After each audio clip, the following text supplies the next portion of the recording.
Hey, this is going to be a collection of random but useful Warframe knowledge that I have gained throughout my years of playing this game. A lot of this is covered in my short content, so if you've watched the majority of that, you probably know a lot of these.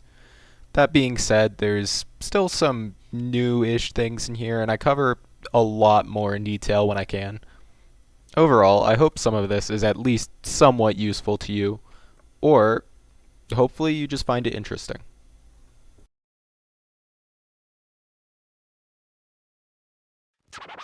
Let's get scratching.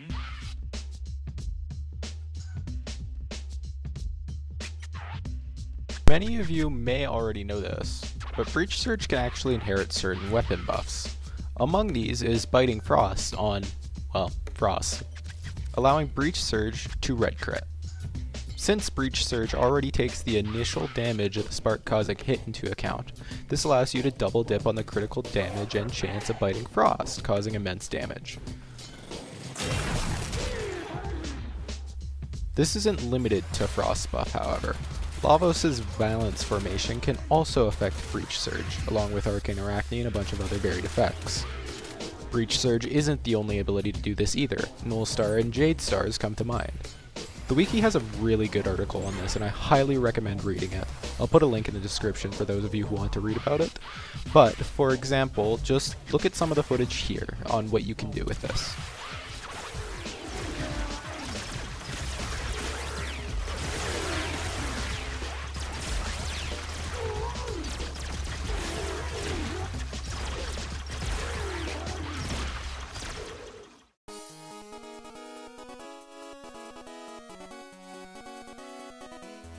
Mag's initial suction effect is really weird.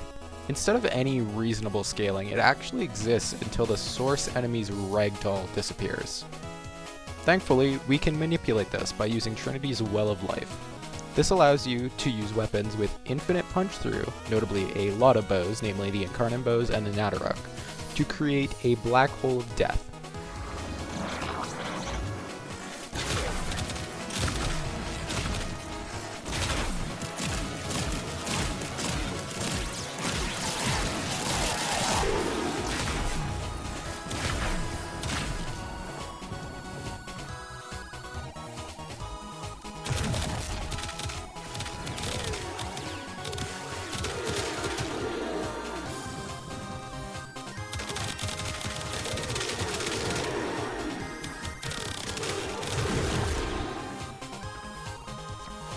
Since I originally posted this video, a new arcane came out, Arcane Concentration, which gives you a temporary duration boost on ability cast. This really helps out this build, as the major pain point before, that being the non-matching duration of her abilities, will actually be solved. Here's my current Meg build, and here is my current Natteruk build. Both of these are very flexible. You can do whatever you wish, as long as you have a half-decent build for damage. I am using gas here on my Natteruk because, well, obviously all the enemies are being grouped together, so why not?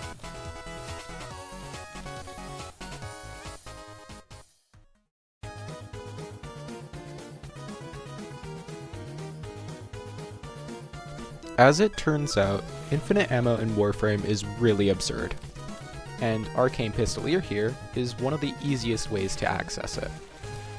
Although it's a fair assumption that it only affects secondaries, given that it uses headshots as an activation trigger from secondaries, it does actually affect every single weapon in this game, including stuff like the Kuva Tonkor.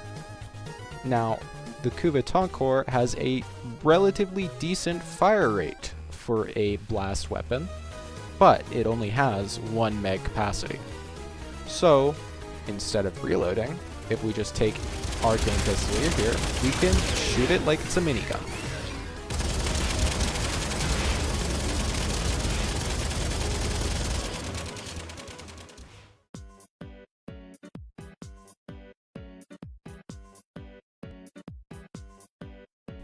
Did you know that many Warframe abilities actually affect amp damage? Notably, Jade's second ability will actually buff the damage of your amp or your operator shields, if you're so inclined, when you're near your Warframe. This allows for some truly absurd damage numbers. Temple's third also affects them. allowing operators to access heat damage, which unfortunately they already have a lot of. Some Warframe deployables also work. Gyro's Conductive Sphere and Volt's Shield come to mind. Do keep in mind that not all AMP projectiles will work for these though. Namely, the FOD Scaffold will not work for Gyro's Conductive Sphere, which is extremely disappointing.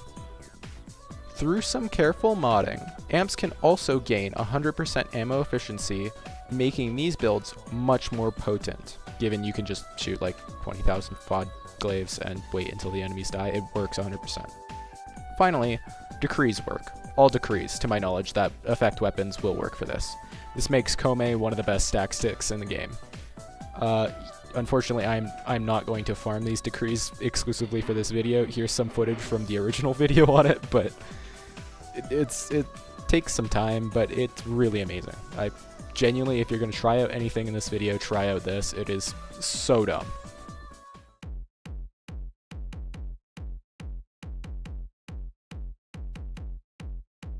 Proton Snap, one of the elusive wall-grabbing mods, is actually additive to your final status chance on melee weapons.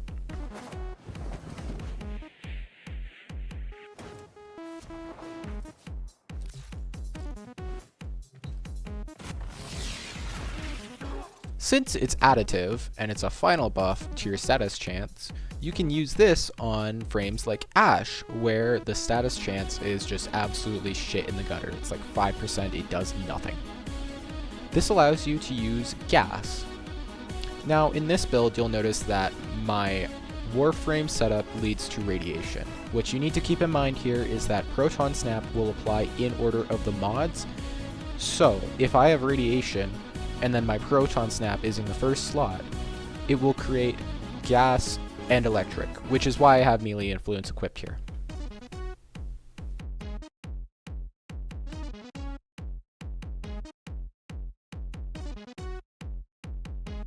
So that's about it for today. I hope you enjoyed some of this, and hopefully you learned at least something. Honestly, I was hoping this video could be a bit longer, but you know, I'm busy, I'm a human being, so it is what it is. Anyway, outro.